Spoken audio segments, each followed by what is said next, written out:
Welcome back to the Locker Chronicles. My name is Larissa and today we are doing my quarter one reading stats and the book tag. Ooh.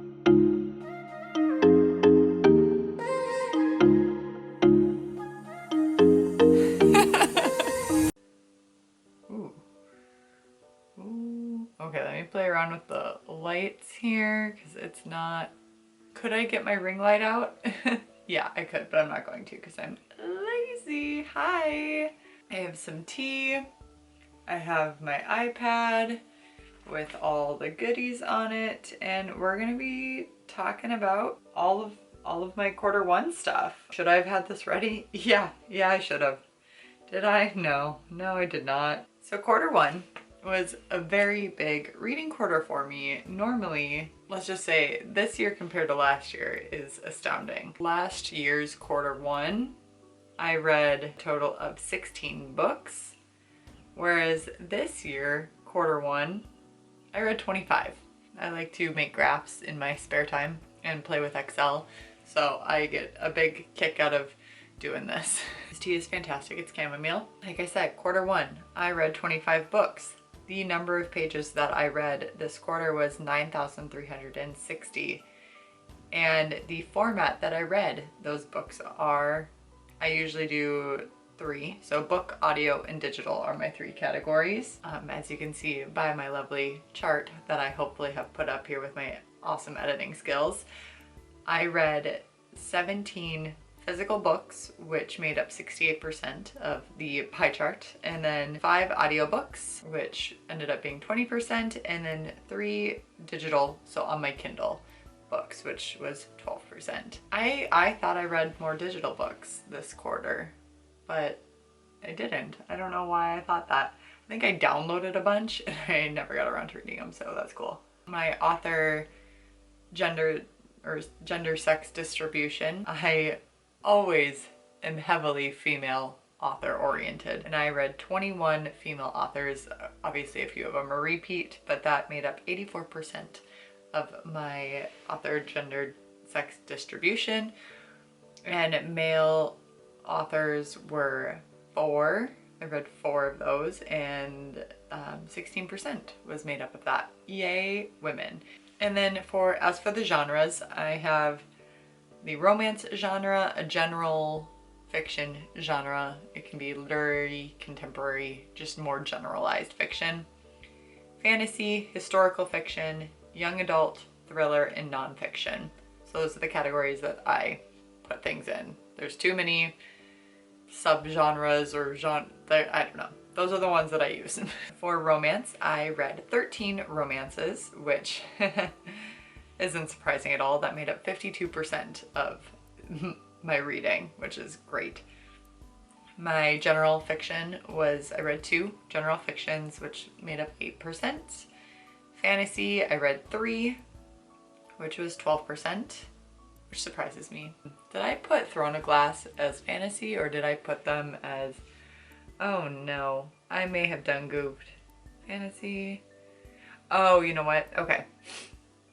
I know what I did. That's correct. So fantasy, 12%, read 3 of those.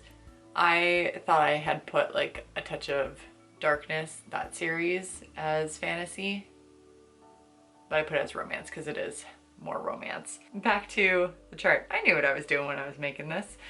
Historical fiction. I read 2 historical fictions, which made up 8%. I read 0 young adult, which isn't surprising. Don't really enjoy young adult anymore. I would love to go back and read my YA favorites, so like Twilight series, The Hunger Games, Chronicles of Narnia, Aragon, all of that stuff. I would love to go back and reread that and see what I think about it now, because those just hold such a special place in my heart, but I'm just not in my YA era. I love a smutty adult romance. Thrillers, I read 0 this quarter. Not surprising. Yeah, I get too easily creeped out, and I like to save that for the spooky season. Nonfiction, I read 5 of those, which made up 20%. Go me. My average rating for all 25 books was 3.99. I will say I highly rate things. I'm very easy to please as a reader. I don't really go into the depths. If I like a book, I'm like, that was fantastic. So I'm really easy to please and not such a stingy rater, if that makes sense. And everybody's scale is so varied. So take that with a grain of salt. Now let's get into the freak out tag question. So this is, a lot of people do this at the mid-year freak out. I like to do it quarterly. I think it's fun. It's kind of a nice overall wrap up. I've changed a few questions here and there. I'll list those in the description box below so you can also answer them. All right, so my favorite book that I read in quarter 1, Icebreaker by Hannah Grace. I loved every second of this. I was so pleasantly surprised. So this is a reverse grumpy sunshine, enemies, sort of frenemies to lovers in a way, and college sports, hockey, figure skating, romance. The hockey team, something happens to their rink and then they have to share ice time with the figure skaters, and Anastasia and Nate Hawkins. Well, Anastasia, what's her last name? Allen, and Nate Hawkins kind of strike up this friendship after she is trying not to be friends. And it goes from there. And it was just so fun, so delightful. Such a great winter read, and I just loved it. And I'm so excited for the rest of the series to come out because I loved the found family in this. It had a great mental health representation into it, and just a joy, just a delight. My favorite nonfiction read in quarter 1 was I'm Glad My Mom Died by Jeanette McCurdy. That memoir took the world by storm. Jeanette McCurdy is best known for her acting in iCarly as Sam, the kind of troublemaking best friend of Carly. This memoir is very heavy in its subject, so please go into it with a trigger warning because she does not hold back. She had a very toxic relationship with her mother growing up, and which contributed to an eating disorder. It just goes through the tumultuous relationship that her and her mother had and how she finally recognized that it was more toxic to her. My least favorite read in quarter 1, A Touch of Ruin by Scarlett St. Clair. This is the second book in the A Touch of Darkness series. I enjoyed the first one. I thought it was fun. This second one almost made me DNF the series. This is a Hades and Persephone retelling in a modern day setting, and it's very, very open door. The second one, Persephone, is, I just think she was so horrible to everyone around her. Like, you would tell her, no, don't do things, and then she would go and do them. What? There's consequences to my actions? How dare they? She was just kind of insufferable in the second one. The third one, it was just 90% smut, not much plot happening. So I don't know. Do with that what you will.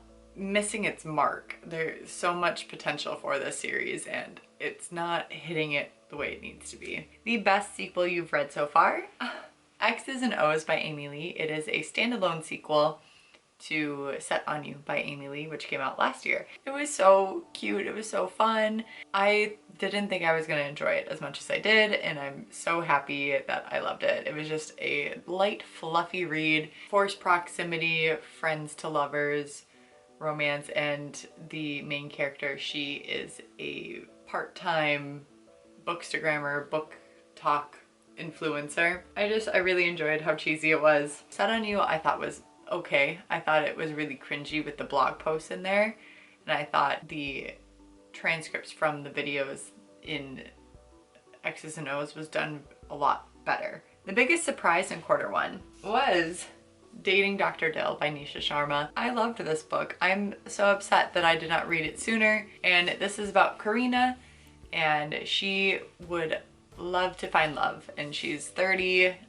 but things are not moving along as quickly. Her dad is wanting to sell the house that her mother had put her heart and soul into, and he wants to retire and buy like a beach house down in Florida.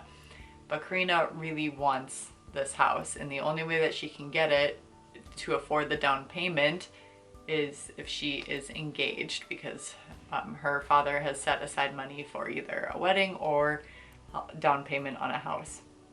And obviously she wants the down payment, but she has no prospects. She's a burden to her parents and she's frightened. Enter Dr. Prem Vera, who is Dr. Dill, and they meet at a bar and have the wildest chemistry, and then something happens and then Karina gets very upset.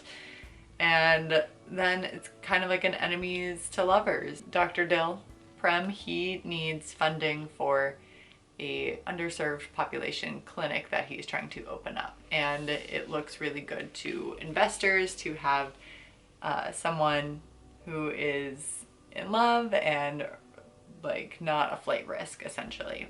It was really cool to see the Indian representation and their cultural wedding traditions are. I will say this would have been a full 5 stars for me, but there are blog posts, like gossip column posts, and I feel like it didn't really add much for me to the story. Newest fictional crush from Q1. So my my new book boyfriend is Nate Hawkins from Icebreaker. He was phenomenal, a spicy guy, and just the cutest marshmallow golden retriever. Oh, all around fantastic guy, and I just adore him.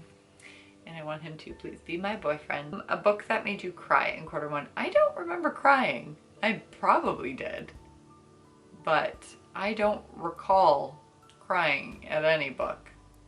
I think the closest I got was in the Assassin's Blade, which is part of the prequel to the Throne of Glass series by Sarah J. Maas. A combination of novellas in this, and the last novella, that's where yeah, I cried or I teared up, and it was very, very sad. So that's, I think, the closest that I got to it. And this is about Selena Sardathian. She is a revered assassin. Book that made you happy in Q1. Archer's Voice made me so happy. While it was a lot of heavy topics in it too, it thoroughly made me just giddy with excitement and just how naive Archer is and just what a sweet, sweet soul he is. And I just got so much cricket beat and I just loved it so much. So yes, it definitely made me happy. A lot of these books made me happy, but for the sake of not choosing one that already I chose, we'll go with this one, and I adored it. Oh, I guess I should tell you what it is in case you don't know. Our main protagonist, she is headed to Maine to escape something traumatic that has happened to her, and she runs into Archer, who doesn't communicate. Like, he doesn't talk, he's silent, he doesn't talk to anybody, he is kind of standoffish, nobody goes near him. They are kind of like a little wary of him. Bree cracks into his sweet little soul. And what a sweet little soul that it is. And I loved it. New release you haven't read yet but want to. Movie Star by Jessica Simpson. It is a novella. Apparently it's very, very, very short. I got a advanced reader copy from like my Amazon free monthly thing, and I have it on my Kindle. I just haven't read it. So yeah, and I really, really loved Open Book by Jessica Simpson, and I heard somebody say when they read this, they're like, this should have just been included in it. I don't know why I made it a separate thing. And my most anticipated release of the next quarter is Happy Place by Emily Henry. This should not be a shock because Emily Henry is one of my favorite authors. I love and adore her. And I'm so jazzed to see what Happy Place has to bring for us, because the way she does banter, the way she intertwines romance with actual real conversations and just deeper stories. I just adore her, and they just make me so happy. That is the wrap on my Q1 stats and questions. So feel free to answer any or all of them down in the description box below is where they're listed, and you can put it in the comments because I would love to know how your Q1 went and all the good stuff there. Respect others, respect yourself, and do something amazing with your day. Thanks, bye.